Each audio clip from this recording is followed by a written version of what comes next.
The Field Mouse is far more emotional than I expected it to be. This is an MGM cartoon from 1941.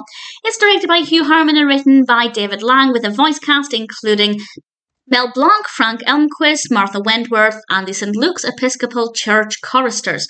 And this is about, multiple field mice actually, and they're out in the cornfields doing their own thing, and then a tractor comes along, and it's all about how this tractor is destroying their home and then potentially destroying their lives. And absolutely, I was a bit emotional actually when I was watching this. I didn't expect it to be quite as moving, but we have these field mice who are in grave danger because of these tractors. Now, I'm not saying that farmers shouldn't cut down corn, because let's face it, the corn is there for them to cut down and harvest and sell and actually make a living. So I don't necessarily think it's as powerful as perhaps a film about wildlife who were being endangered because of deforestation, but there is still that emotional aspect of these lives are in severe danger because of a tractor.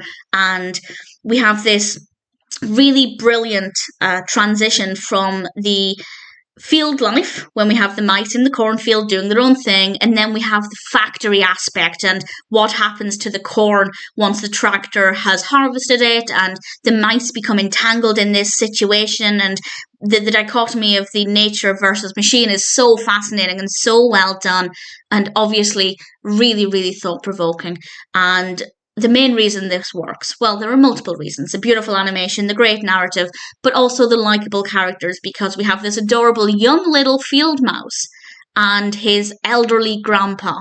And I think those two characters both so effectively tug at the heartstrings, and I think it was very impressive. That's not to say it wouldn't work if the main character was, for example, a middle-aged mouse in his prime, but having a young character and an older character, I think, just made it even more emotional. Beautiful animation, really great pacing, wonderful characters, and it manages to sustain the narrative for the best part of 9 minutes, and I think that that's pretty impressive. It's not the easiest watch, because it is quite emotional, but it's very, very well done, and if it sounds like your kind of animation, or if you just like MGM cartoons in general, and you haven't seen The Field Mouse, I'd say it's most certainly worth watching. It's pretty impressive.